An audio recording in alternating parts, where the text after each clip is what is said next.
I don't know what it's like with mothers and daughters, but fathers and sons, there is a rivalry. Brooklyn put this video he posted on Instagram to really boast about the number of his followers. Here we go. So it's my mum's birthday today.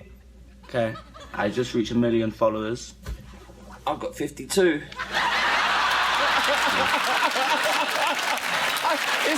His face, he is crushed. And great and sort of extraordinary that your son did such an amazing job playing you. I mean, that's what I'm most proud of, you know, more than having this movie, having Straight Outta Compton, this, that, and the other is the fact that my son was able to take an opportunity and run with it and hopefully set himself up in, you know, one of the greatest industries in the world.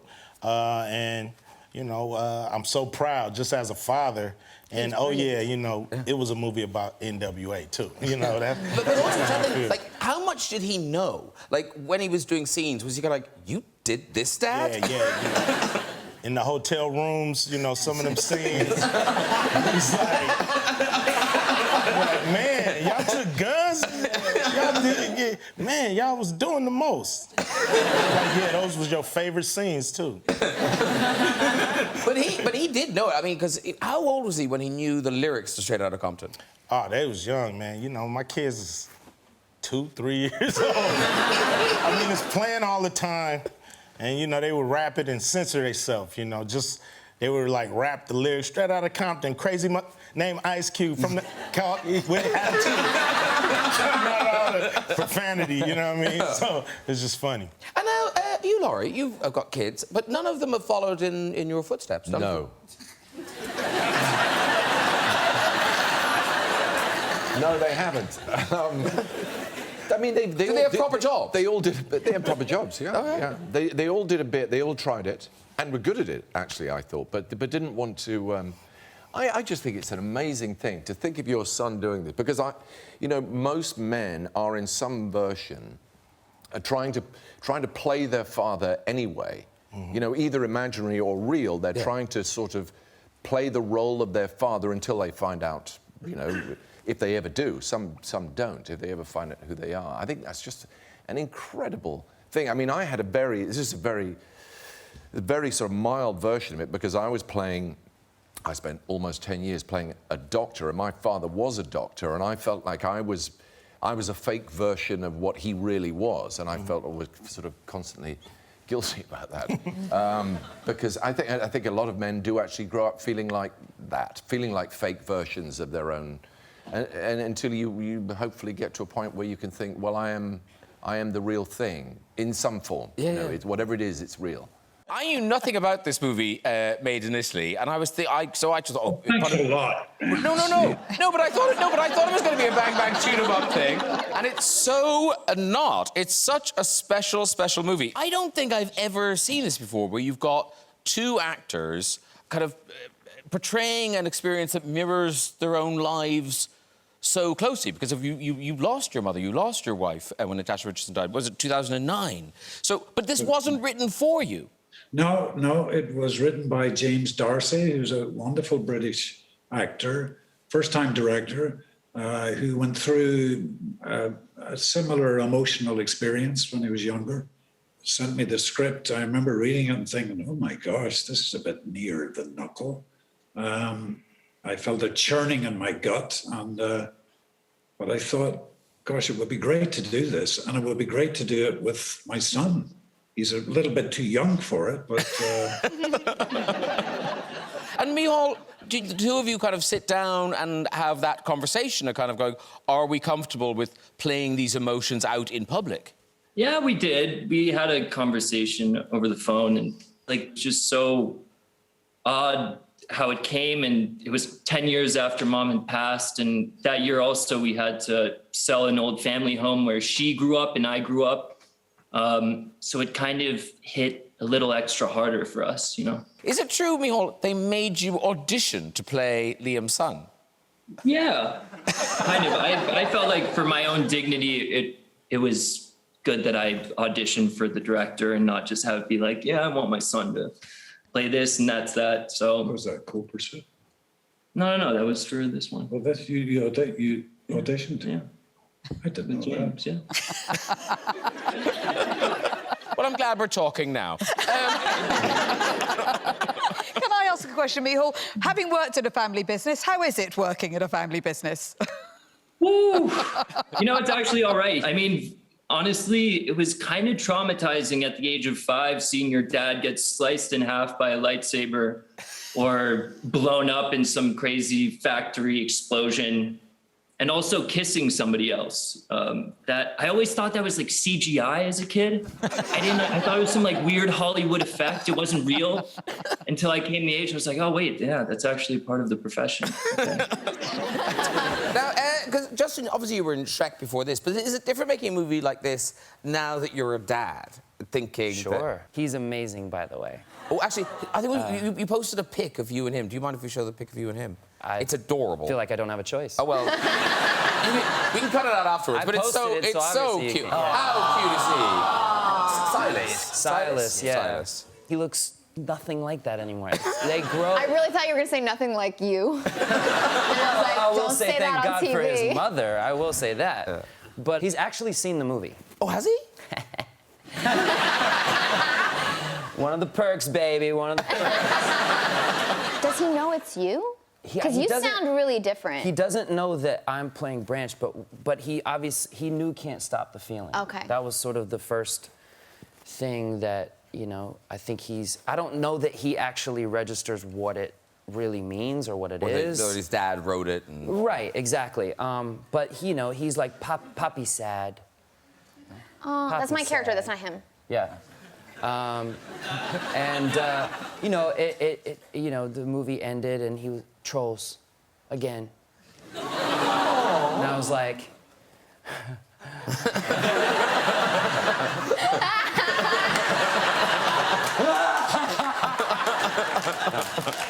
no, that's like,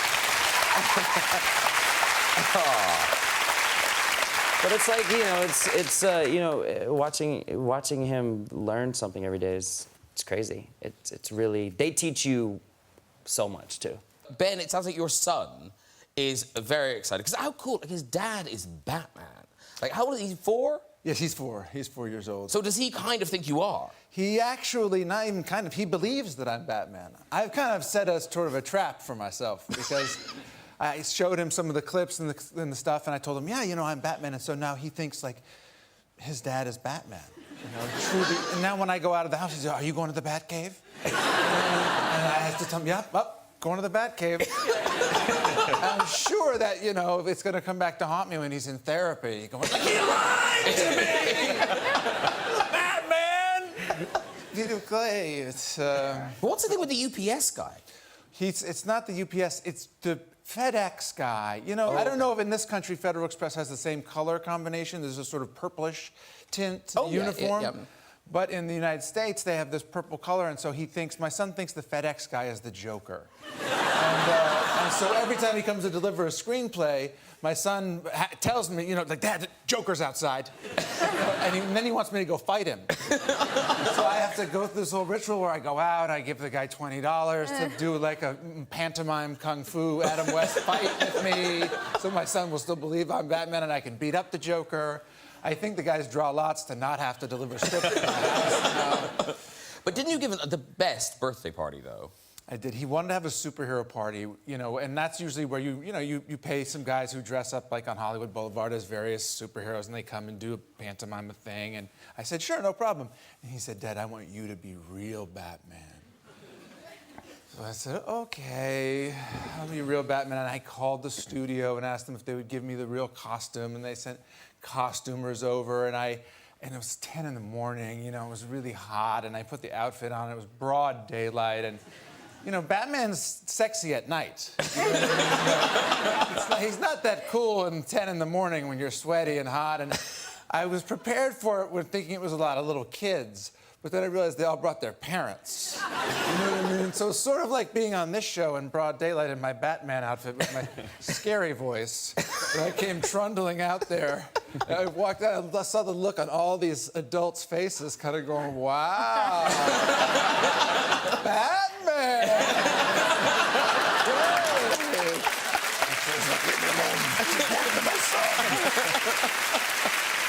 I think we've got a picture of you here just after you gave birth. Yeah. That's not me giving birth. No, that's Charlie. He's now almost 3. He's 2.5, and yeah, that's us. Oh my God. That's so sweet. We have now 2. We have River Joe, who's 1, and he's 2.5. And is it Charlie who's like a sort of little mini-me? Well, but, yeah, a little bit. A little bit. You know, you say things, and then they repeat them. He says a couple of things that I say. My dad, and this is probably a regionalism, used to say asses and elbows, meaning we'd be in the kitchen washing pots and pans, and if I participated, I'd be kind of, and he'd come on, let's really get in there, asses and elbows, asses and elbows. So now, Charlie, I'm often in charge of seeing him brush his teeth and teaching him. That takes a while. So he kind of, you know, does a little bit of this, and I go, come on, asses and elbows, asses and elbows. And he says it's fun to hear him say asses and elbows. And then the other day, I heard him say, I guess I said it, he said, oh yeah, I said, you like those pancakes? Yeah, never in my whole life have I had pancakes. I said, what'd you say? Never in my whole life. Yes, your young life, your long life. 2.5. In over 3.5 years. Yeah. So cute. I know. But now, Chris, your son, it seems, remarkably unimpressed by your career. Yeah. Yeah. He really couldn't care less. But isn't it the thing like he doesn't believe you're the real deal? Yeah.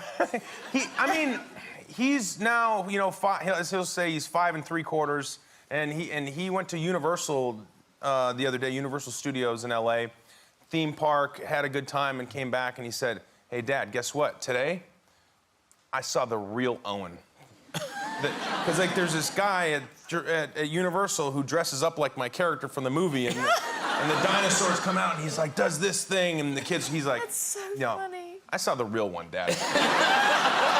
So I was like, well, all right, yeah, you did sort of real one. Well, he's putting the work in. He's there every day. Yeah, right. Yeah, it's true, actually. Yeah. You know, all year, he's there. It actually is true. Yeah. But also, you obviously, you know, you have your parenting rules and all that. But apparently, the parenting rules change if you go fishing. Yes, that's right. That's right. I have a farm up in Washington State, and on this farm is a lake, and it's we fish a lot for bass on this lake, my son and I. And I had this rule with my old man, and I have it with my son, which is when you're fishing, you can swear. You can just swear when you're fishing. It's just the guys. Go ahead and let loose. And so we're out fishing. He catches a fish, and I'm trying to get him to take a picture with the fish before we let it go. And it flops out of his hands, and these bass have these little spines on their back. And the fin pokes him in the hand, falls in the water. He starts to cry. And he's like, oh, and I said, hey, buddy, are you all right? You all right? He said, oh, Dad, I'm about to swear. I said, hey, you know the rules. And he goes, that bass is stupid. Well, you know, I think we say, hey, don't say call someone stupid, that's bad. You shouldn't say that. And he continues to cry. I said, did you feel better? He said, a little bit stupid bass. And I was like, all right, buddy, yeah, you know, now's the time, get it out. And he goes, that stupid bass is a fucking pussy. Now, listen, you're both dads yourself. And Mark, we've talked about your parenting style. You're firm but fair in the Wahlberg household. But you are very involved, like you're very hands-on. Mm-hmm. You go to all their sporting games. Oh, absolutely. Yeah, but they're not liking me at the games anymore. I get a little too crazy. I get a little too passionate. Well, no, because they've taken pictures of you. Oh, God. This is, like, there's another picture. Look at it. You're really going for it in this next one. Look at that. Yeah. Like, you do kind of like, you must know. You were coaching? I'm not coaching. I'm on the sideline. You're just on the sideline. I'm just with the other parents. Okay. My wife always, she'll take, because I bring these chairs, she takes a chair and goes and sits down the other end. She acts like she doesn't know me. But everyone knows you, so don't you think you should just tone it down? I can't help it. I've been there. We just played in the championship game, yeah. And I couldn't even eat. I mean, my stomach was in butterflies. He's 9. My stomach was in butterflies, yeah. And oh God, it was crazy. I lost my voice for about a week, screaming, yelling. Or did they win? No. So I had to beat him. I had money on that freaking thing. So did I. Yeah. Little red button thing like, is Mark joking? Because Will, you coach. I coach. I've experienced the same thing. You forget. He'd be the worst coach. Why?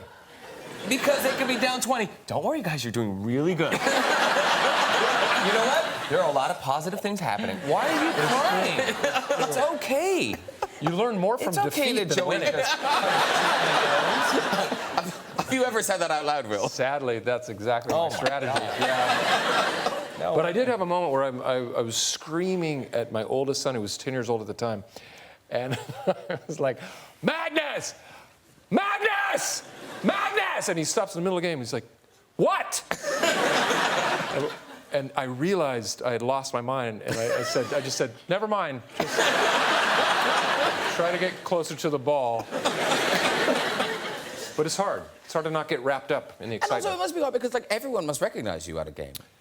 Usually, I was growing my mustache out for Anchorman 2 and coaching on the sideline, and the opposing coach was like, "You look familiar," and I go, "Yeah."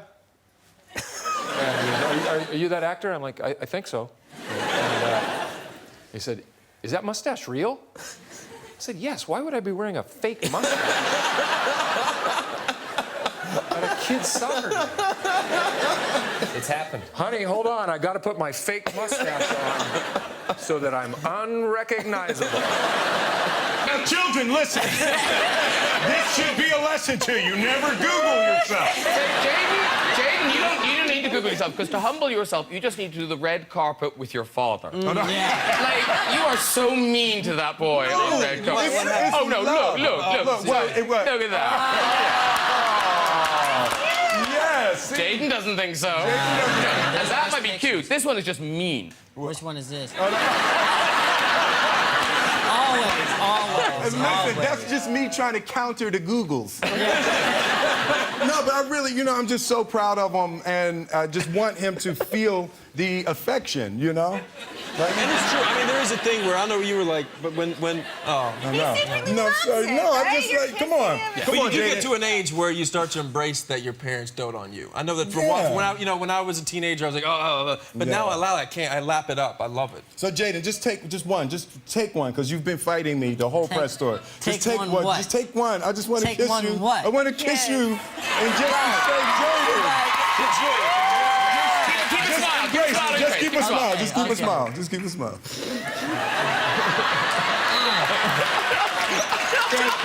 Thank you, man. Thank you, Dad. That was great, right? Really That was great.